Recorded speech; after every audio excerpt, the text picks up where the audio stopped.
과연 사법부 시대 무너지느냐 살아나느냐 마지막 희망이 지경 판사님의 선보니까 부디 외하면 내리지 말고 하늘 보기에 떳떳하고 땅을 내려다보아 부끄럽지 않도록 부디 잘 선고해 주시기를 부탁드립니다.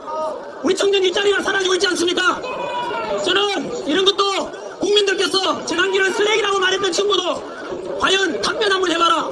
이재명 지지하시는 분들 답변해 보십시오.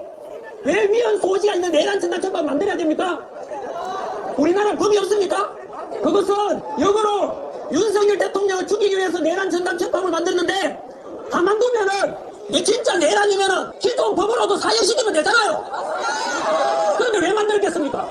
현재 법으로는 윤석열 대통령은 무죄라는 것을 이재명도 알고 민주당이 아는 거예요. 그래서 1심에서 무죄가 선고될 것을 우려해서 2심, 3심에서 내란 전담 재판국을 만들어서 이재명 부역자의 가라는 판사를 앉혀가지고 그냥 사형시켰다는 거 아닙니까? 이런 사법부 무력화, 이게 히틀러와 이재명이 다른 바가 어디 있습니까? 그 히틀러하고 이재명하고 비슷한 것이 4가지나 있다 이겁니다. 제가 근거를 댈 테니까 반박 한번 해보십시오. 어떻게 이재명 히틀러가 될 수 있는가? 첫 번째는 히틀러는 33년, 34년 그때 국민회에서 뽑혀진 대통령이자 총통이 됩니다. 수권법을 통해서 입법권도 가지고 행정권도 가지고 첫 번째 사법부 무력화입니다. 사법부가 장악했습니다. 이재명 사법부 장악했지 않습니까? 이미 내란 전담 재판국을 만들었습니다. 위헌 소지가 있으면 만들었지 않습니까? 장동혁 대표께서 그거 막으려고 24시간 더 필리버스터 했던 거 아닙니까? 이재명 지지하시는 분들 답변해 보십시오. 왜 위헌 소지가 있는 내란 전담 재판 만들어야 됩니까? 우리나라 법이 없습니까?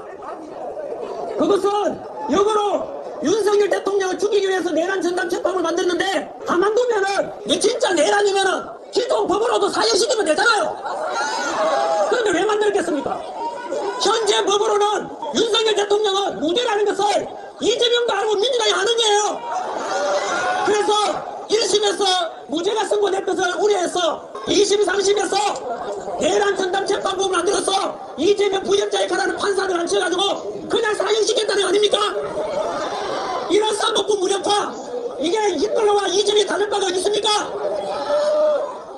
두 번째, 종교 탄압.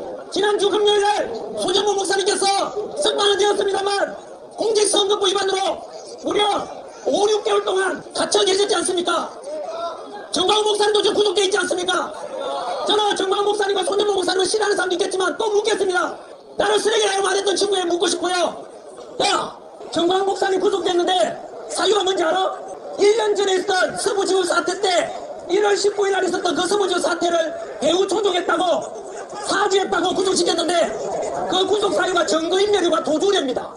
아니 1년이 지난 지금 와서 뭘 숨기겠다고 정광훈 목사님 도망을 어디 갑니까? 그리고 놀랍게도 경찰에서 그 선동했는 데 대해서는 검찰이 불기소 처분했는 거 들었습니까? 결국은 정광훈 목사님 역시 구속 사유가 안 되는 데 당한 것이고 손영모 목사님 마찬가지 공직선거법 위반은 벌금 100만 원 좀 나올까 말까인데 구속을 시켰어요. 그럼 미국이 발표했는 거 아닙니까? 미국의 제이디 펜스 부통령이 손영모 목사님 아들 만나가지고 그리고 그 이틀 뒤에 김민석 총리 만났잖아요. 그래서 김민석 총리한테 대놓고 뭐라 했는지 아십니까? 김민석은 봤죠? 그리고 강경화 그 주미대사도 봤지 않습니까? 제이디 펜스가 현장에 있던 사람 말 들었습니다. 꾸짖듯이 했습니다. 너 왜 쿠팡 괴롭히냐? 쿠팡 괴롭히면 안 된다. 두 번째가 손영모 목사님 구속돼 있는데 왜 그러냐라고 따진 겁니다. 김민석이가 그렇게 당하고 왔는 거 아닙니까? 그래도 그걸 언론 플레이한다고 다음날은 또 아시다시피 트럼프 대통령의 관세 15% 25% 때렸지 않습니까? 여하튼 저는 종교 탄압이 우려됩니다. 그리고 이재명은 그렇게 말했죠. 스스로가 언론에 가짜 뉴스 내보내면 안 된다고 본인이 가짜 거짓말했습니다. 전 국민들 들었습니까? 이재명 입으로 말했습니다. 무엇을요? 이재명을 죽여야 된다라고 하는 목사가 있는데 뿌리째 뽑아야 된다 그랬습니다. 아니 손영모 목사님은 한 번도 이재명을 죽여야 된다고 말한 적이 없습니다. 거짓말인 겁니다. 정확하게 말하면 이재명이 죽어야 나라가 산다 그랬습니다. 저도 그런 생각하고 있습니다. 공자가 죽어야 나라가 산다는 말을 똑같이 인용해서 이재명이 죽어야 나라 산다는 말은 이재명 정권을 끌어내려야 대한민국이 살아난다는 뜻 아닙니까? 근데 이재명 왜 국민들께 거짓말합니까? 손영모 목사님 한번 묻겠습니다. 주어와 목적을 정확히 표현해야죠. 어떻게 손영모 목사님이 이재명 죽여야 된다고 누가 말했습니까? 거짓말 아닙니까? 저 역시 마찬가지입니다. 대한민국에 지금 교회 압박을 받고 이재명은 현재 종교 탄압을 하겠다. 신천지와 통일교를 빌미로 삼아서 손현보 목사님처럼 이런 정상적인 목사님과 교회까지도 뿌리채 뽑겠다, 탄압하겠다는 게 이게 말이 됩니까? 이게 누가 똑같습니까? 히틀러와 똑같은 거 아닙니까? 세 번째가 뭔지 아십니까? 정적 제거입니다. 히틀러도 자기 반대하는 사람 다 제거했지 않습니까? 윤석열 대통령도 그렇고 마찬가지로 지금 이재명은 자신의 마음에 안 드는 윤석열 대통령이야 그에 동조하는 사람들까지도 내란 선동, 내란 동조로 다 지금 탄압하고 있지 않습니까? 공무원 75만 명 대상으로 500명 TF팀 구성해서 윤석열 대통령 지지했던 사람들 찾아내서 인사조치해라. 말이 됩니까 이게? 이게 정적 제거 아닙니까? 정리하면 히틀러와 이재명 똑같은 점이 네 가지나 그랬지 않습니까? 첫 번째가 사법부 무력화 장악, 내란 전당청만 만들게 말이 됩니까 이거? 뿐만 아니라 그 왜곡죄도 만들었지 않습니까? 사실제명입니까? 이거 전부 다 사법부 무력화시키는 거 아닙니까? 두 번째가 정적 제거, 세 번째가 종교 탄압, 네 번째가 언론 탄압입니다. 전환기도 역시 기자입니다. 저 역시 마찬가지로 제가 유튜브에서 또는 제가 뉴스에서 보도한 것은 허위사실 하나도 없습니다.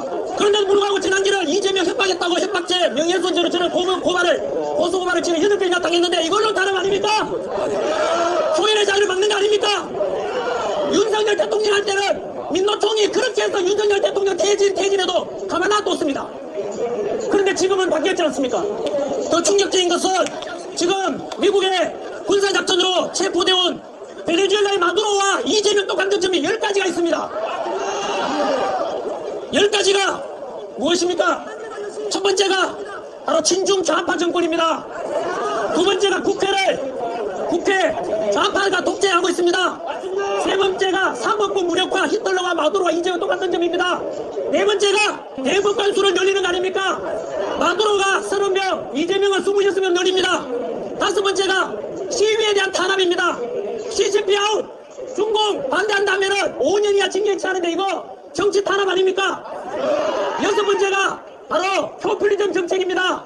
돈 나눠주겠다, 소비 쿠폰 나눠주겠다. 베네수엘라도 그랬습니다. 그러다가 지금 마두로 집권 정부 이후에 GDP의 80%가 사라졌습니다. 우리가 지금 그렇게 돼가고 있다 이 말입니다. 여덟 번째가 바로 화폐 가치 추락입니다. 우리나라 돈 가치가 쓰레기가 돼가고 있는 거 알고 계십니까? 마지막으로 주가의 이상한 주가 상승입니다. 야, 전환기 지금 인마 주가 종합주가지도 올라가고 코스피지도 올라가는데 뭔 소리냐 하겠지만 마두로도 그랬습니다. 지금 종합주가지도 올라가는 것은 코스피지도 올라가는 것은 삼성, 현대, SK, LG와 같은 반도체와 그리고 첨단 몇 개 기업입니다. 대다수 지금 살림살이 나아졌습니까? 제조업이 나아졌습니까? 이겁니다. 그래서 저는 바로 종합주가지도 올라가는 건 좋지만은 이상하게 올라가고 오늘 뉴스 맞습니까? 환율 조작국으로 우리나라가 미국에서 정했습니다. 왜 환율 방어하고 지금 주가를 올리기 위해서 국민연금 5조 원인가 그러면 넣었다고 이야기 들었지 않습니까? 이것은 비정상적인 국가 개입이고 그게 사회주의입니다. 시장의 자유에 맡겨야 되고 개인의 자유와 기업의 자유에 맡겨야 되고 국가가 통제하는 게 전체주의고 그게 사회주의 아닙니까? 이것처럼 마두로와 이재명 똑같은 이렇게 10가지나 되는데 국민들께서는 전환기에 대해서 반박 한번 해보시라고요. 마지막으로 악법도 너무 많이 만들어졌습니다. 이미 노란봉투만 만들어져서 기업까지 떠나간다 하지 않습니까? 우리 청년 일자리가 사라지고 있지 않습니까? 저는 이런 것도 국민들께서 전환기를 쓰레기라고 말했던 친구도 과연 답변 한번 해봐라. 노란봉투만 만들고 방송상법 만들어서 언론 통제하고 MBC, KBS, EBS 전부 다 방송상법 만들어서 노조가 다창하도록 만들었습니다. 이 사진에. 그뿐만 아니라 허위 조작 정보 건절법 해가지고 지금도 지금 방송하고 있지만은 허위 조작 정보에면은 아까 거짓말은 이재명이 했지 않습니까? 우리는 진실을 알리고 하는 거 아닙니까? 저는 표현의 자유와 언론의 자유가 있었다고 생각하는데 그 놀랍게도 허위 조작 정보 건절법은 미 국무부에서도 그러지 말라고 경고해 놨지 않습니까? 이런 것에 대해서 저는 나가야 된다고 생각합니다. 자, 이제 마무리 짓겠습니다. 좀 길었습니다. 첫 번째가 제가 오늘 귀국하면서 너무나 많은 분들께서 기다려주시고 저도 제가 뭐 손흥민인 줄 착각했습니다. 영웅이다 영웅. BTS인 줄 착각할 정도로 너무 많은 분들께서 응원해주셔서 고맙습니다. 자유합니다. 너무 고맙습니다. 저는 첫 번째가 아까 말 경찰 출석하기 위해서 왔다고 말씀드렸고 두 번째는 저는 영화 홍보를 위해서 왔습니다. 내일 개봉되니까 많은 국민들께 이 12.3 비상계엄에 관한 사실을 알기를 소망합니다. 세 번째가 아까 말씀드린 대로 헌법과 형법에 근거하더라도 헌법에 따라 윤석열 대통령 비상계엄을 선포했고 형법 87조를 적용하더라도 국헌문란과 폭동이 있습니까 없습니까? 그래서 저는 다가오는 2월 19일 지기현 판사님의 바로 헌법과 법률과 양심에 따라서 공소기각 무죄가 선고되는데 저는 국민들에게 실체를 알리기 위해서 기구하게 된 것입니다. 저는 윤석열 대통령 지지 반대 떠나서 우리 기성세대 한 사람으로서 우리 청년 세대와 자란 아이들을 생각해서라도 진실을 알려줘야 되지 않겠습니까? 거짓이 아니라 진실이 승리하고 그리고 불의가 아니라 정의가 승리하는 역사를 물려줘야 되지 않겠습니까? 그래서 부디 지기현 판사님께서는 대한민국이 지금 사법부 시대에 무너지느냐 살아나느냐 마지막 희망이 지기현 판사님의 선고니까 부디 외압이 내리지 말고 하늘 보기에 떳떳하고 땅을 내려다보아 부끄럽지 않도록 부디 잘 선고해 주시길 부탁드립니다. 그리고 제가 소망하는 대한민국은 아까 말씀드렸던 마두로와 10가지가 똑같은 이재명 정권이 아니라 히틀러와 똑같은 4가지의 이재명 정권이 아니라 전환일이가 꿈꾸는 대한민국은 정치적으로 공산주의가 아니라 자유민주주의가 되길 바랍니다. 두 번째, 경제적으로는 중국식 사회주의가 아니라 북한식 공산주의가 아니라 자유시장 경제가 되기를 소망합니다. 노란 봉투만 만들어서 기업가를 옥죄고 민노총 같은 단체가 폭력단체가 전부 노사간들 만드는 게 아니라 기업하기 좋은 나라, 청년들의 일자리가 생기는 나라, 그런 경제 구조가 되기를 소망합니다. 세 번째, 사회적으로는 베네수엘라 마두로처럼 소비 쿠폰 나눠주고 막 퍼주는 게 아니라 약자를 배려해주는 그런 선별적 복지 사회가 되기를 바랍니다. 그래서 가정이라는 가치가 존중되고 종교의 자유가 있고 법치와 공정과 상식이 존중되는 그래서 청년들과 미래 세대들에게 풍요로운 그런 대한민국을 물려주고 싶습니다. 그리고 이재명이 들어서서 게 국가보안법 폐지, 한미 군사훈련 축소, 그리고 군대에 지키는 군사가 군인이 총이 아니라 3단봉 들고 있게 하고 그리고 간첩 잡는 기무사를 문재인 때 없앴고 이번에는 방청사를 또 없앱니다. 그래서 저는 안보가 너무 불안합니다. 저는 이승만 대통령께서 6.25 전쟁 끝나고 난 뒤에 유엔군은 휴전했으니까 가도 좋다. 하지만 전 세계에서 가장 센 미군만은 남아달라 해서 그 덕분에 지난 72년 동안 우리는 전쟁 없는 나라 살 수 있지 않았습니까? 저는 앞으로도 주한미군이 지켜주고 우리나라의 주둔함을 해서 전쟁 없는 나라, 안보가 든든한 나라, 그런 나라가 되기를 소망합니다.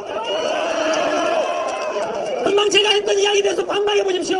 전환길이가 범죄자입니까? 제가 무슨 나라를 없애려고 합니까?